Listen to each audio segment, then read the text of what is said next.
Доброго ранку, Україна! Я вітаю усіх, хто приєднався до нашого ефіру на телеканалі АТR. Це програма «Саба» і мене звати Єлизавета Цереградська. Сьогодні в нас багато тем до обговорення цікавих. І, зокрема, ми вирішили почати з аграрного комплексу в Україні.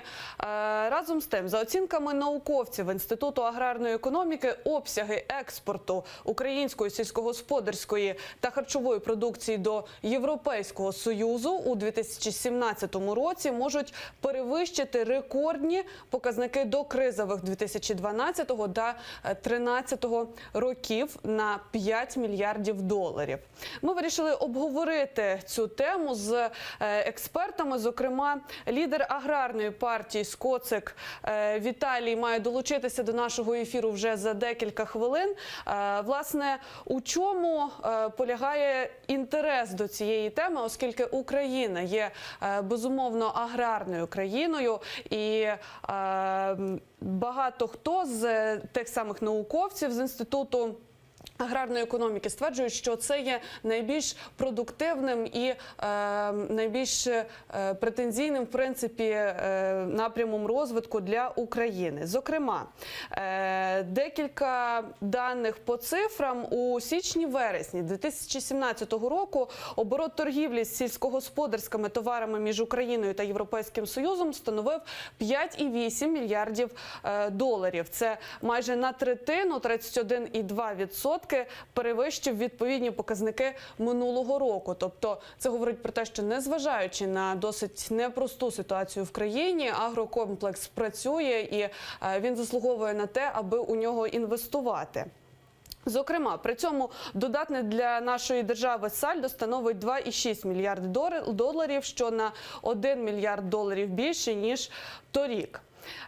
Крім того, за словами Пугачова, обсяг завезеної з країни ЄС до України агропродовольчої продукції за 9 місяців, лише 9 місяців 2017 року збільшився проти торішніх показників на 11,4%.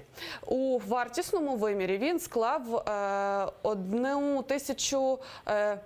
Він склав приблизно на 3,2 мільярди доларів більше, ніж торік. Тобто, також пан Пугачов, що цікаво, зауважив, що найбільшими торгівельними партнерами для України в ЄС залишаються 6 країн. Це Нідерланди, Іспанія, Польща, Італія, Німеччина і Франція. Їх сукупна частка в обороті становить близько 75%.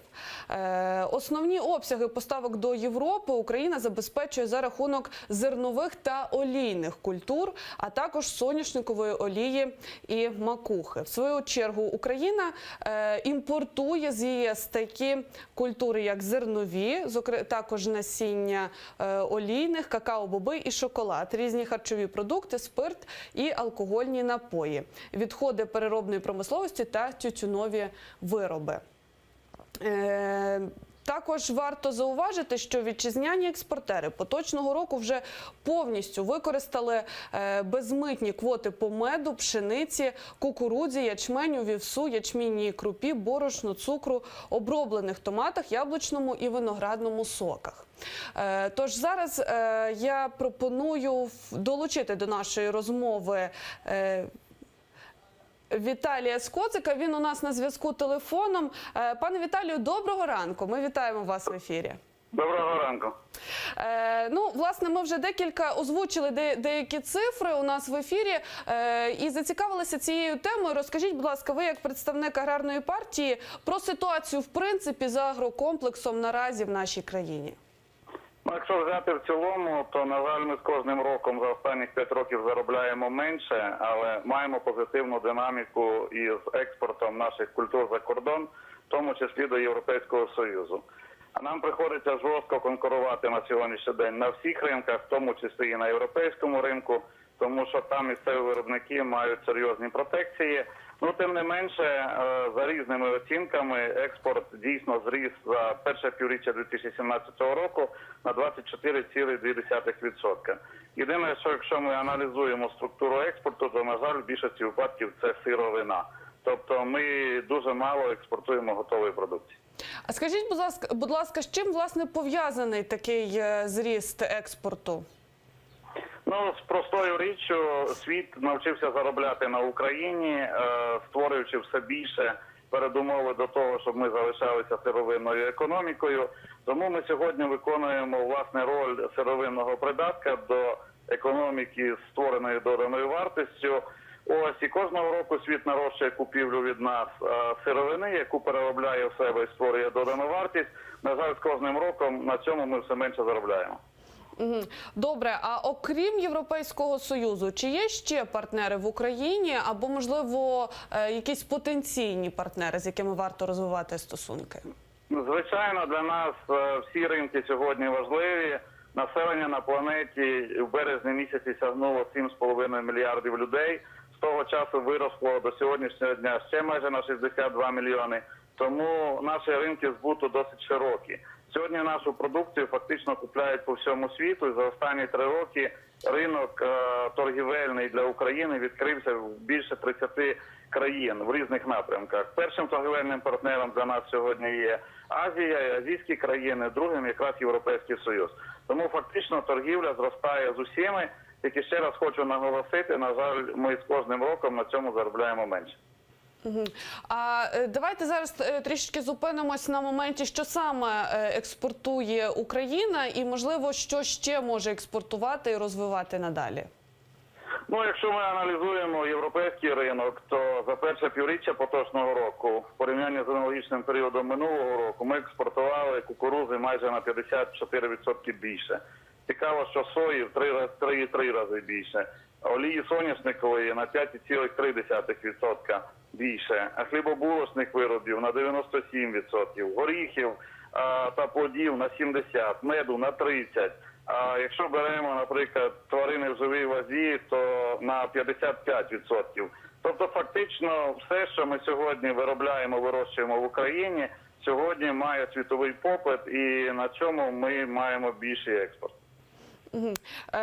Пане Віталію, також, зокрема, в нас в ефірі прозвучала інформація про безмитні квоти, які Україна вже майже використала. Поясніть дещо детальніше про це, що саме це таке і чому вже використала на сьогодні. Після введення в дію режиму зони вільної торгівлі з Європейським Союзом, що вступив у січні з 1 січня 2016 року, ми отримали власне право і квоти були затверджені на поставку в ЄС 36 груп товарів. Тобто ми можемо поставляти будь-які товари, але все, що більше тих квот, які є в 36 групах, обкладаються додатковим митом. Якщо ми беремо на сьогоднішній день, то за підсумками тільки першого кварталу 2017 року ми використали повністю квоти по 6 категоріям товарів. Це мед, цукор, крупи, борошно, томати, виноградний, яблучний сік і кукурудза. Тобто реально у нас постало питання, щоб розширити квоти, і на початку травня Комітет Європейського парламенту дійсно розглядав це питання, і в червні було розширення певних квот. Фактично на 4 групи товарів, але європейці не погодилися на підвищення квот на українську пшеницю, томати, сечовину, і саме ці напрямки були не підтримані євродепутатами. А ви зауважили про те, що аграрії заробляють все менше. Чому, власне, це відбувається і як ви бачите, які шляхи вирішення проблеми ви бачите? Ми заробляємо все менше. Якщо беремо виробництво, то ми падаємо у виробництві продукції тваринництва. Це і молоко, і м'ясопереробні вироби тут, у нашій країні. А нарощуємо виробництво рослинництва. В першу чергу це експортні культури, такі як кукурудза, соя, пшениця, ячмінь на сьогоднішній день. Тобто реально із зміною системи податкування в країні з 1 січня 2015 року ми пішли шляхом стимулювання експорту сировину з країни замість того, щоб стимулювати переробку внутрі нашої держави. І, власне, це наша сьогодні найбільша проблема, тому що, для прикладу, у 2012 році ми експортували із нашої держави 27 мільйонів тонн зерна, при цьому заробили 7,1 мільярда доларів, а за минулий маркетинговий рік експортували 43 мільйони тонн, при цьому заробили 6,1 мільярда. Тобто експорт сировини виріс майже в 2 рази, реальні заробітки майже в 2 рази, майже такі самі, як були в 2012 році.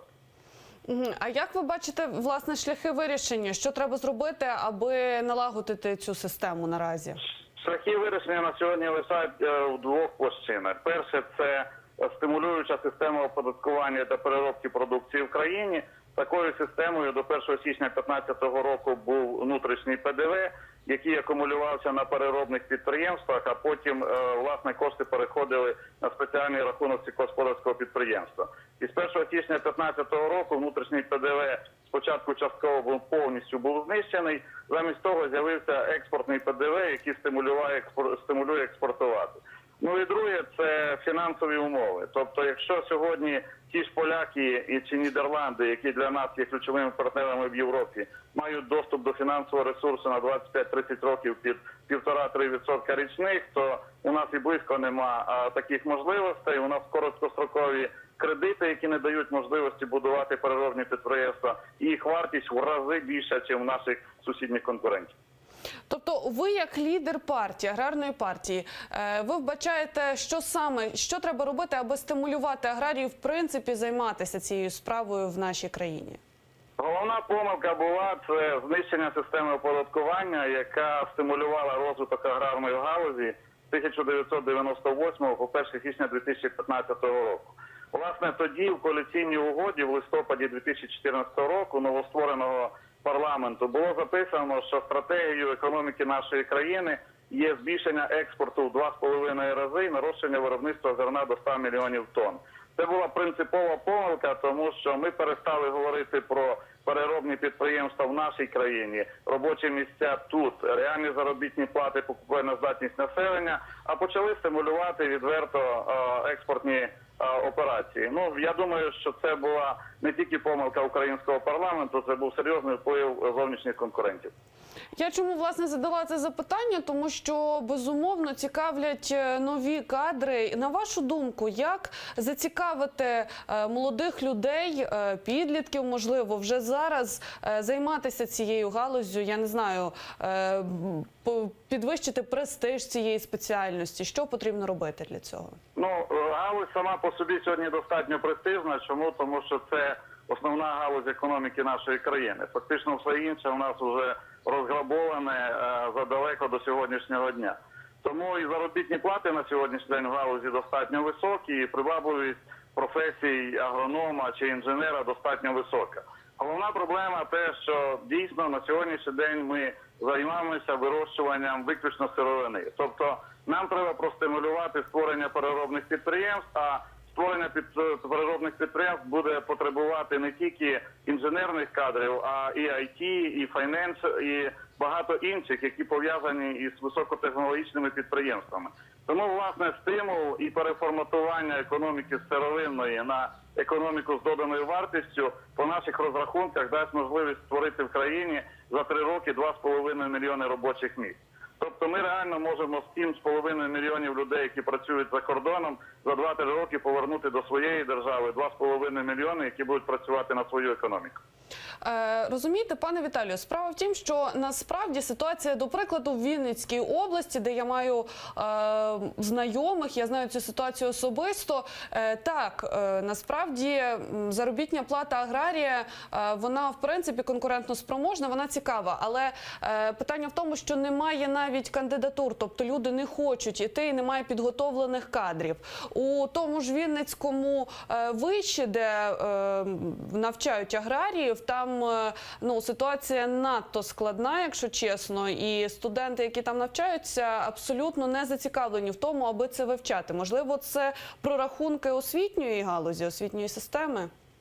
Ну, у нас є прорахунки і в освітній галузі. Власне, та реформа освітня, яка була проголосована парламентом 2 тижні тому, вона якраз і тут і створює певні перешкоди в даному напрямку. Чому? Тому що ми не говоримо про підвищення матеріально-технічної бази наших навчальних закладів. Ми говоримо про ефемерні речі. Насправді ключова проблема української освіти на сьогоднішній день – перше, це відсутність дійсно технологічної бази, які вчать молодих людей тому рівню, який сьогодні є в практичному виробництві. Тобто є абсолютний розрив між українською освітою і технологіями, які сьогодні працюють на виробництві. Що потрібно зробити, аби цей розрив прибрати? Нам потрібно в першу чергу забезпечити матеріально-технічною базою і починаючи від дошкільних закладів і завершуючи вищими учбовими закладами. Для прикладу, на сьогоднішній день в Україні дошкільною освітою забезпечено тільки 30% дітей. Тобто треба починати з самого низу і до верху. Фактично, сьогодні на основі базової освіти ми можемо мати хороших, якісних випускників, але має бути хороше матеріально-технічне забезпечення. Добре, пане Віталію, тоді таке запитання досить глобальне. Україна конкурентноспроможна країна в аграрній сфері, правильно? Абсолютно. Тобто, якщо порівняти, наприклад, з іншими країнами, який є план розвитку, куди ми можемо спрямовувати, який у нас вектор взагалі в подальшому? Вектор у нас дуже простий. Ще раз, ми повинні чим пошвидше перепрофілювати економіку з сировинної у економіку з доданою вартістю. Для прикладу, коли ми експортуємо сьогодні зерно в сирому вигляді, ми маємо ціну $145-148 за тонну. Ті країни, які купляють у нас це зерно, створюють доданої вартості $645-648 на тонну. Тобто це реально ті речі, які стимулюють розвиток тої економіки, де йде переробка. Ми сьогодні повинні дуже грамотно скористатися моментом, що світ хоче продукти харчування, створювати фінальні продукти, завершені тут в країні, а з зароблених грошей швидко реінвестувати в металургію, машинобудування, хімічну промисловість і так далі. Тому, скориставшись правильно нашою конкурентною перевагою, ми дійсно за період у 2-5 років можемо перетворити нашу економіку з депресивної в економіку, яка зростає. Пане Віталію, не можу не запитати вас стосовно мораторію на землю. Як він впливає на агросектор, ваша думка? Думка проста, мораторію не повинно бути, але перед тим, як говорити про зняття мораторію, нам треба якісно виконати земельну реформу за принципом, як це робили країни, які вступали до Європейського Союзу. І такий проект завершення земельної реформи ми, страйкуючи перед стінами Верховної Ради проти негайного відкриття дикого ринку землі, передали нашим парламентарям. Ну, але оцінюючи якість сьогодні Української Верховної Ради, на жаль, ми не очікуємо, що вони зможуть здійснити якісну реформу, особливо аналізуючи ті реформи, які вже були проголосовані в Верховній Раді. Що має включати в себе земельна реформа? Коли ви говорите про якісну реформу, що ви маєте на увазі? Вона повинна включати в себе 3 етапи. Знову ж хочу наголосити, що це досвід європейських країн, який ми виписали, враховуючи ситуацію в країні. Перший етап – це технічний етап. На цьому етапі повинно бути проведено інвентаризацію земель, якісну оцінку, розмежування, наповнення земельного кадастру, створення державного земельного банку. На другому етапі, в процесі децентралізації, в якому сьогодні знаходиться країна, ми повинні дати право місцевим громадам, у тих людей, які хочуть продати землю сільськогосподарського призначення, купити таку землю. І на третьому етапі, якщо місцева громада вважає, що вони хочуть продати 10, 15, 20 гектарів місцевому фермеру, то вони мають мати на це право. Тому ось таких 3 етапи, в основі яких лежить земельне законодавство Європейського Союзу. Пане Віталію, ми вам дуже дякуємо. Поговорили про аграрний сектор. Ми з лідером аграрної партії Віталієм Скоциком. За декілька хвилин ми повертаємося у студію і будемо обговорювати питання вакцинації. Не перемикайтеся.